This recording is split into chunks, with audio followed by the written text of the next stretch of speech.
سمجھیں کہ ہر سورت کا ایک دعویٰ ہوتا ہے. سورت کے دعوے کے بعد اس کے بعد آگے پھر دلائل ہوتے ہیں. اس کو سورت کا دعویٰ بھی کہہ دیتے ہیں، سورت کا موضوع بھی کہہ دیتے ہیں. یہ جو سورت کا دعویٰ ہوتا ہے نا، یہ اس طرح ہے جس طرح درخت کے لیے بیج ہوتا ہے، جس کا درخت کے ہر پتے اور شاخ میں اس بیج کا اثر ہوتا ہے. اسی وجہ سے ہر درخت ایک دوسرے سے جدا نظر آتا ہے. بے عین ہی ہر صورت میں ایک دعویٰ ہوتا ہے اور پوری صورت کا مضمون اس دعوے کے آس پاس گھومتا رہتا ہے. اس دعوے کی وجہ سے وہ صورت دوسری صورتوں سے الگ نظر آتی ہے. دعوے کے بعد دلائل ہوتے ہیں. دلیل ہر دعوے کو ثابت کرنے کے لیے قرآن میں 4 قسم کے دلائل آتے ہیں. آپ بار بار پڑھیں گے، دلیل عقلی ہے، دلیل نقلی ہے، یہ ساری باتیں آنے والی ہیں. ہر دعوے کو ثابت کرنے کے لیے قرآن میں کتنی قسم کے دلائل آتے ہیں؟ 4 قسم کے دلائل. دلیل عقلی محض، دلیل نقلی، دلیل وحی، دلیل عقلی علی سبیل الاعتراف من الخصم، ایسی دلیل جس کو مخالف بھی مانتا ہے. دلیل عقلی وہ ہوتی ہے جس میں ان امور کو بیان کیا جاتا ہے جو امور عقل اور دماغ سے تعلق رکھتے ہیں. اللہ فرمانا چاہتے ہیں دیکھو ذرا دماغ سے سوچو، عقل سے سوچو ذرا. وہ دلیل کون سی ہوتی ہے؟ عقلی. عقل سلیم بندے کو مجبور کرتا ہے کہ یہ بات مذکورہ جو ہے یہ فی الدلیل، یہ ثابت شدہ چیز ہے. پھر دلیل عقلی کی 2 قسمیں ہیں، دلیل آفاقی اور انفسی. آفاقی سے مراد نفس انسان کے علاوہ باقی یہ تمام جہان کی جو جتنی چیزیں ہیں، اور انفسی سے مراد نفس انسان.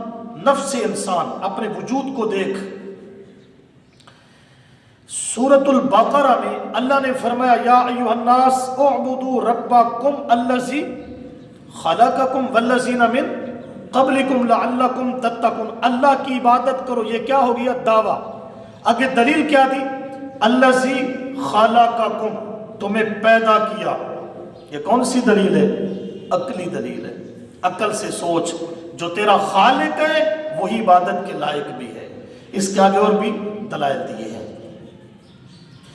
ایک ہوتی ہے دلیل نقلی. نقلی منقول شدہ کوئی واقعہ، کوئی قصہ، کوئی واقعہ، اس کو کیا کہتے ہیں؟ دلیل نقلی. منقول شدہ کوئی واقعہ.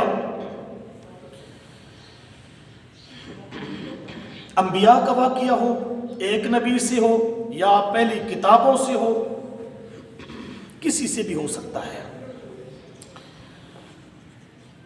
جنات سے ہو، پرندوں سے، حدود کا واقعہ، فرشتوں کے واقعات، وہ کیا ہیں؟ وہ دلائل نقلی ہیں. اللہ نے ایک چیز کو منقول کیا.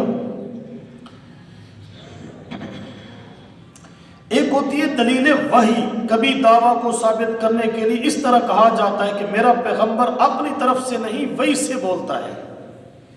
وحی سے بولتا ہے. انشاءاللہ ساتھ ساتھ جب چلیں گے تو ان کے دلائل خود آتے جائیں گے. اچھا، ایک لفظ بار بار آئے گا تفسیر میں، تخویف. یہ تخویف دنیاوی ہے، یہ تخویف اخروی ہے. یہ تخفیف دنیاوی ہے، یہ تخفیف اخروی ہے.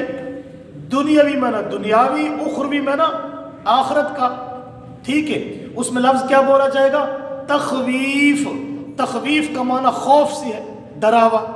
اللہ کبھی دنیا کا ڈراوا دیں گے، کبھی آخرت کا ڈراوا دیں گے. تخویف. اس کے بعد ایک اور چوتھا لفظ ہے بشارت. بشارت خوشخبری. بشر الذین، خوشخبری دو. یعنی تخویف کے مقابل دعویٰ ماننے والوں کے لیے خوشخبری ہوتی ہے. اور اس بشارت کی 2 قسمیں، بشارت دنیاوی، دنیا کی خوشخبری، بشارت اخروی. 5ویں چیز ہے شکوہ. یہ بھی بار بار آئے گا، شکوہ.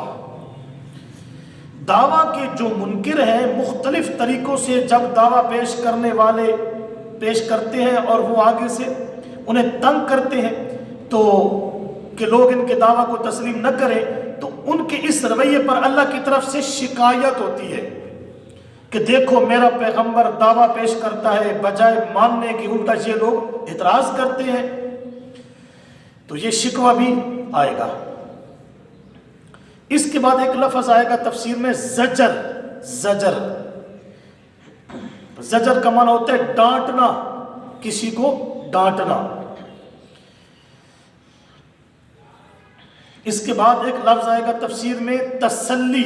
تسلی اس کا مطلب واضح ہے کہ جب کوئی پیغمبر اللہ کی طرف دعوت دیتا ہے، اس دعوت پر جو اس کے لیے مشکلات آتی ہیں تو اللہ پاک پھر اپنے نبی کو اور اس مبلغ کو کیا دیتے ہیں؟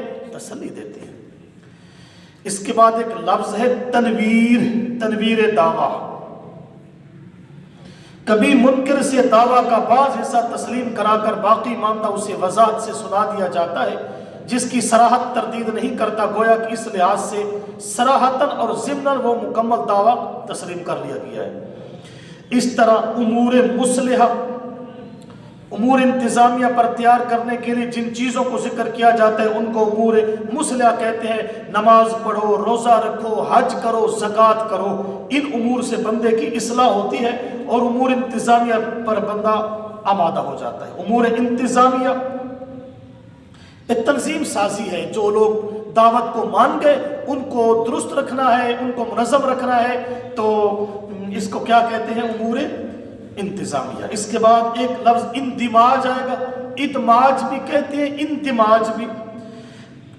قرآن مقدس میں کوئی قصہ بیان کرتے وقت کچھ غیر مقصود حصہ کو حذف کر دیا جاتا ہے جو سیاق و سباق اور معمولی غور و فکر سے سمجھ میں آ سکتا ہے، تو اس سے اندماج یا ادماج کہتے ہیں۔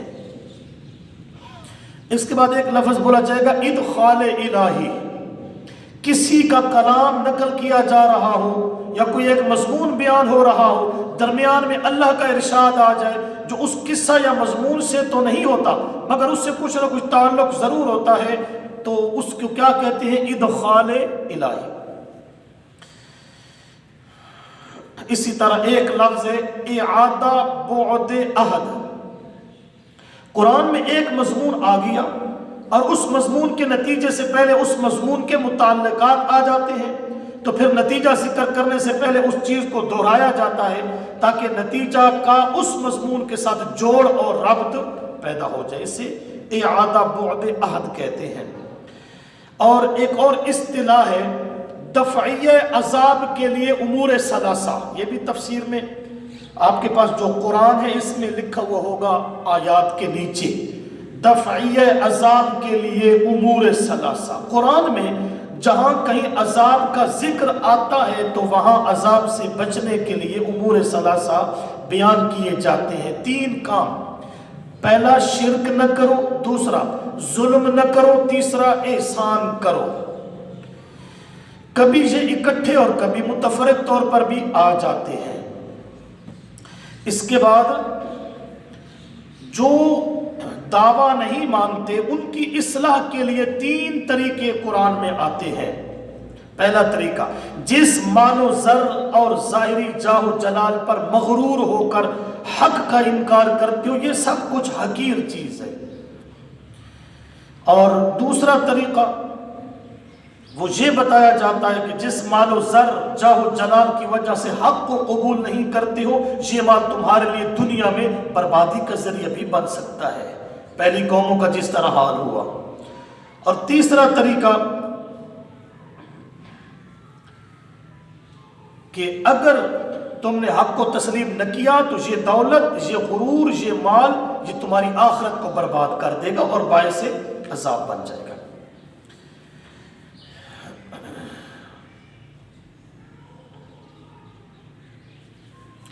یہ چند باتیں تھیں، اصطلاحات مختصر میں نے ذکر کر دی، باقی انشاءاللہ یہ ساتھ ساتھ چلتی رہیں گی۔